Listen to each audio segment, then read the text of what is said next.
ஓம் சாந்தி. அவ்விய அவ்வியக்கு பெருவருக்கு உங்கள் அனைவரையும் வரவழைக்கின்றோம். இன்றைய திகதி ஏப்ரல் 27. சம்ஸ்காரங்களை ஒத்திசைக்கும் நடனத்தை நிகழ்த்துங்கள். இன்றைய தலைப்பு பாப்ததாவின் சம்ஸ்காரங்களுக்கு ஏற்ற மாதிரி இருக்க வேண்டும். ஒருவரிடம் எளிதான தன்மை மற்றும் இனிமையான சம்ஸ்காரங்கள் இருந்தால் இந்த சம்ஸ்காரங்கள் அவரின் ரூபத்தில் இருக்கும். உங்கள் சம்ஸ்காரங்கள் பாப்தாதாவை சம்ஸ்காரங்களுக்கு அதே மாதிரியாக மாறும்போது பாப்ததாவின் ரூபம் அனைவருக்கும் தென்படும். பாப்ததா எப்படி இருக்கின்றாரோ அதே போல அவரது நற்பண்புகள், கடமைகள், வார்த்தைகள், எண்ணங்கள் அனைத்தும் ஒரே மாதிரியாக அனுபவம் செய்யப்படும். இவரும் பாப்ததாவை போல் இருக்கிறார் என்பது அனைவரின் உதடுகளிலிருந்து வெளிப்படும். இப்பொழுது நாங்கள் மோகினி டிடி கூறுவதை கேட்கலாம்.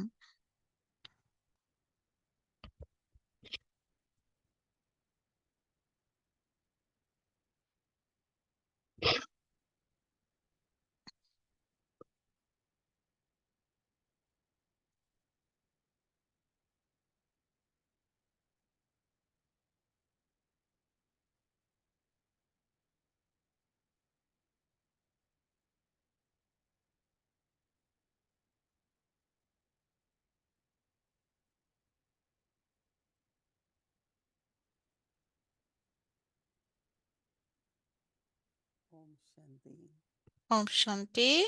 हम सभी बहुत सौभाग्यशाली हैं कि बाबा ने हम बच्चों को நாங்கள் எல்லோருமே மிகவும் பாக்கியசாலிகள். चुना है, अपना बनाया है, अपना परिचय दिया பாபா है எங்களை தெரிவு செய்திருக்கிறார்.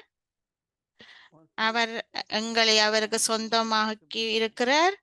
பாபா அவருடைய जिंदगी में அறிமுகத்தை क्या தந்திருக்கிறார். अनुभूति हो, பாபா எங்களை जीवन की பாப் लोग சமானாக न केवल வர देह வேணும் से என்று, தந்தையைப் போல் வர बल्कि வேணும் इस என்று तरीके से இருக்கிறார், हमेशा கூறியிருக்கிறார். हंसते जाते हैं எங்களுக்கு இந்த உலகத்துல ஒரு அடையாளத்தை कोई अच्छा अफसर தந்திருக்கிறார். देखा, कोई अच्छा नेता देखा, कोई भी तरह का कुछ भी जिसमें अट्रैक्शन हुई நீங்கள் யாராவது उसको हम देख தலைவரை करके அல்லது நல்ல उनके தலைவரை आशीर्वाद लेने அல்லது आकर्षित ஆக்டர்ஸை होते हैं நீங்க பார்க்கும்போது और हमें पूरी அவர்களுடன் खुशखबरी நீங்கள் दी है கவரப்படுகிறீர்கள். நீங்கள் कि आप அவர்களை बड़े बड़े பின்பற்ற வேண்டும் என்று चक्रवर्ती நினைக்கிறீர்கள். அவர்கள் बन உங்களுக்கு गए। நெருக்கமாக வர வேண்டும் என்று நினைக்கிறீர்கள். हम लोग இது संकुचित हैं ஒரு कि हमें அவங்களுடைய சரீர உணர்வை நீங்கள் कि பண்றீங்கள். बाबा ने रखा ஆனால் है நாங்கள் பாபாவை பின்பற்றது सब மிகவும் हमारे இலகு. பாபாவையும் और தாதாவையும் ब्रह्मा बाप பின்பற்ற में हम வேணும். देखते हैं அப்படி சரீர உணர்வை பின்பற்றது कि அது हमको ஈஸி. ब्रह्मा ஆனால் बाबा நாங்கள் द्वारा பாபாவையும் शिव பிரம்ம बाबा के பாபாவையும் போல் संस्कार हमें पता பின்பற்ற लगते हैं வேணும், அசரீரியாக இருக்கிறவர்களே. शिव அப்ப बाबा நாங்கள் ज्ञान के सागर हैं பாபாவோட और சிவபாபாவோட ब्रह्मा बाबा ज्ञान சம்ஸ்காரங்களை सागर பிரம்ம பாபாவினூடாக நாங்கள் कभी भी அறிந்து ब्रह्मा கொள்கிறோம். बाप ने ज्ञान नहीं சிவபாபா दिया உம், ஞானத்தின் कि किसी சொரூபமாக तरह कोई भी இருக்கிறார். कर्म न संकल्प न वचन न कर्म न व्यवहार நாங்கள் எப்பொழுதுமோ எந்த ஒரு सब எண்ணமோ शिव बाबा की तरह வார்த்தைகளோ करते எந்த हैं நடவடிக்கை எந்த நடத்தையோ शिव நாங்கள் बाबा के चरित्र को சிவபாபாவை போல, पिता बाबा के தந்தையை जीवन போல को व्यवहार को அவ்வாறு இருக்க வேணும். எந்த ஒரு देखते हुए மாற்றமும் हमें எண்ணம் उनके வார்த்தை संस्कारों को செயல்பாடுல लेना चाहिए இருக்கக்கூடாது. எல்லாமே நாங்கள் சிவபாபாவை போல அந்த बाबा ने நடத்தையில कभी இருக்க भी வேணும். अपने पुराने நாங்கள் அதை பார்த்து संस्कारों அவருடைய அவருடைய न சம்ஸ்காரங்களை संकीर्ण न எங்களுக்குள்ள दुष्कर्म किए எடுத்துக்கொள்ள வேணும். कभी कभी समय हो நாங்க तो बैठ के लिखना எந்த चाहिए ஒரு क्या गुण है उनमें நாங்க எந்த क्या ஒரு भाव से वर्तन है நடவடிக்கையும் நாங்கள் எடுக்கக்கூடாது. तो इसलिए आज मुझे बहुत अ, खुशी हो रही थी हल्कापन लग रहा था எந்த कि ஆக்ஷன் हम कितने எப்படி அவர் भाग्यशाली हैं செய்கிறாரோ அதன்படி நாங்கள் कि हमारे सामने केवल एक बाप दादा ही है இருக்க வேணும். बाबा நாங்கள் जैसे எவ்வளவு कहते थे हर அதிர்ஷ்டசாலியாக पुत्र बाप இருக்க के समान வேணும். नहीं वो अनाथ की तरह है பாபா और सब कुछ ऐसा ही है अनाथ बच्चा होता है वो कहीं भी इधर उधर चला जाता है पर हमको बाबा ने अडॉप्ट किया हम बाबा के बच्चे बने हैं பாபா வந்து तो எப்பொழுதுமே சொல்லுவார், हमारा சிவபாபா வந்து सौभाग्य है। சுப்ரீம் ஃபாதராக இருக்கிறார், கடவுளாக இருக்கிறார். அவரை तो போல उसके இருக்க दूसरे வேண்டும் என்று சொல்லி संस्कार நாங்கள் அவரோடு இருக்கிறது எவ்வளவு सरल அதிர்ஷ்டமாக होते हैं। இருக்கிறோம். நாங்கள் எல்லோருமே அதிர்ஷ்டசாலிகளாக இருக்கிறோம். उनके जीवन में सत्यता ஆஹ் है, சில एकदम सरल स्वभाव, இது மிகவும் இலகுவான नम्र स्वभाव, சம்ஸ்காரமாக இருக்கிறது. மிகவும் सरल இனிமையாக संस्कार இருக்கிறாங்க सीखने அந்த के சம்ஸ்காரத்துல. बाद அதன் जब பிறகு இந்த संस्कार दादा के சம்ஸ்காரங்கள் வந்து समान बन जाएंगे ஆனா அதே ரூபத்துல இருக்குது. तो बाप दादा அதே के நேரம் साथ நாங்கள் सभी जीवों के लिए பாப்ததாவை போல் இருக்க வேணும். பல दादी के அவ்வாறு विचार இருக்கும்போது रहस्य அது भी होते எங்களுக்கு हैं। எல்லோரிலையும் காணக்கூடியதாக இருக்க और வேணும். सरल भी होते हैं தாதா आप, तो குருசார் வந்து जैसे எங்கள் ही बाबा எல்லோருக்குமே ஒரு ज्ञान के लिए आते हैं, எடுத்துக்காட்டாக இருக்கிறார். क्या करते हैं, तो எங்களுடைய अपने திருஷ்டியினூடாக बाबा से मिलने के लिए बुलाते हैं தாதியினுடைய திருஷ்டியினுடைய ஊடாக ஒரு कि हमारे எடுத்துக்காட்டாக चरणों को இருக்கிறார் देखो। தாதி குருசார். பாபாவினுடைய திருஷ்டியை तो ऐसे ही हम பார்த்து सभी को தாதி தரும்போது அது माँ बाप का ஆம், आशीर्वाद பாபாட திருஷ்டியை தாதியினூடாக तो நாங்கள் बाबा के அனுபவம் गुणों பண்ணக்கூடியதாக संस्कार இருக்கிறது. स्मृत करें। நாங்கள் तो बाबा की பாபாவினுடைய ज्योति का प्रकाश அறிமுகத்தை கொடுக்கும்போது நாங்கள் வந்து பாபாவினுடைய वैसे ही रहूं, திவ்ய वही குணத்திலையும் हूँ, वही சம்ஸ்காரத்திலையும் कर्तव्य, நாங்கள் வெளிப்படுத்த वही வேணும் बोध, மற்றவைக்கும்.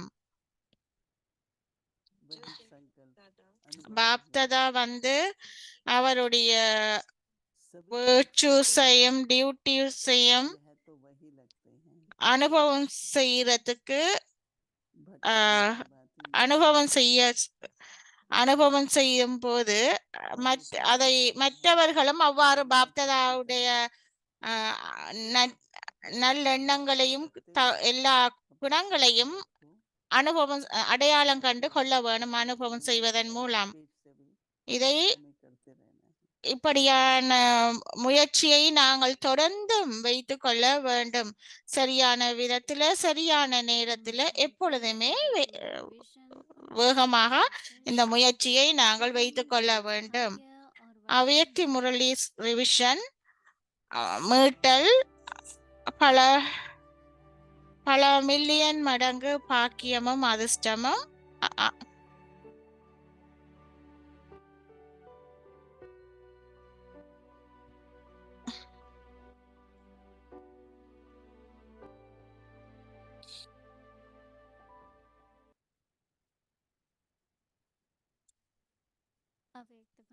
அவ்யக்தி முரளி 21/4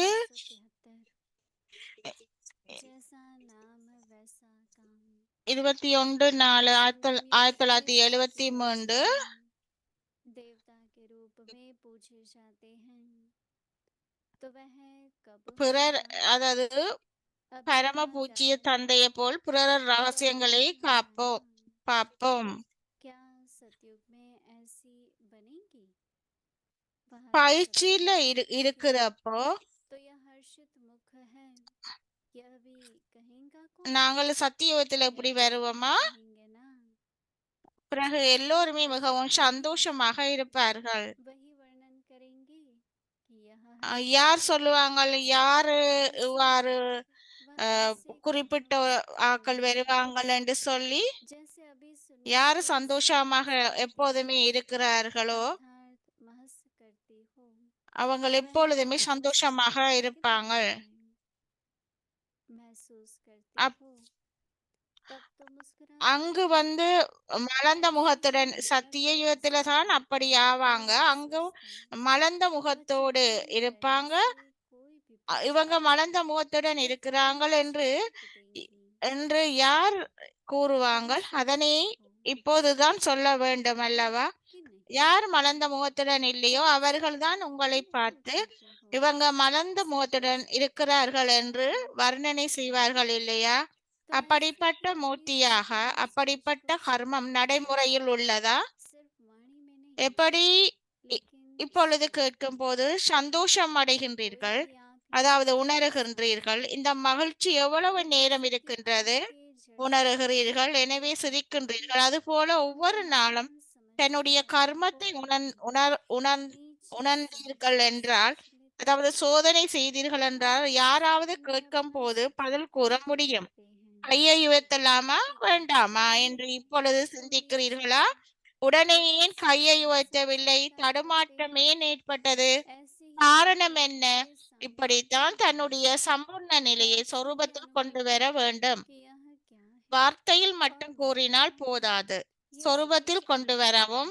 அப்படி உங்களுடைய ஜட சித்திரங்களுக்கு முன்னால் செல்பவர்கள் இவர்கள் மகான் என்று அனுபவம் செய்கின்றார்கள். தன்னை பாவி கீழானவன் என்று நினைத்துக் கொள்கிறார்கள். அப்படி தற்போது யாராவது உங்கள் முன்னால் வரும்போது தன்னை அனுபவம் செய்கிறார்களா? நீ கீழானவன் என்று மூர்த்தி சொல்வதில்லை, தன்னை அவர்களாகவே உணர்கிறார்கள். அப்படி உங்கள் முன்னால் யாராவது வந்தால் அவர்களாகவே உணர வேண்டும். இவர்கள் எப்படி உணர்கின்றார்கள்? நான் எப்படி இருக்கின்றேன்? இந்த நிலை வர வேண்டும் அல்லவா? அது எப்போதும் வரும். ஞானத்தினுடைய கோர்ஸ் முடிவடைந்து விட்டது. இப்பொழுது மீட்டல் கோர்ஸ் திருப்பு முறை பாடநெறி நடந்து கொண்டிருக்கிறது என்றால் பாடமுறையின் அடிப்படையில் ரிவைஸ் செய்கிறீர்களா அல்லது நடைமுறைப்படுத்தும் வகையில் ரிவைஸ் செய்கின்றீர்களா? நடைமுறையில் கோர்ஸ் முடிவடைய வேண்டும் அல்லவா? அல்லது ரிவைஸ் எப்போது முடியுமோ அப்போது நடைமுறையில் வெளிப்படுத்த போகின்றார்களா? என்ன நினைக்கிறீர்கள்? இதற்கான நேரத்தை எதிர்பார்த்து கொண்டிருக்கிறீர்களா? சமயம் வந்தால் எல்லாம் சரியாகிவிடும் என்று நினைக்கிறீர்களா? இந்த வகுப்பு எப்போது எடுத்துள்ளீர்கள்? தன்னுடைய முயற்சியை தீவிரப்படுத்த தன்னுடைய சக்தியின் அனுசாரமாக ஏதாவது திட்டம் தீட்டியிருக்கிறீர்களா? ஏற்கனவே உருவாக்கப்பட்ட திட்டம் ஏதாவது கிடைத்தால் நடக்கலாம் என்று சொல்லி நினைக்கிறீர்களா? ஓம் சாந்தி. இது நாளை தொடரும்.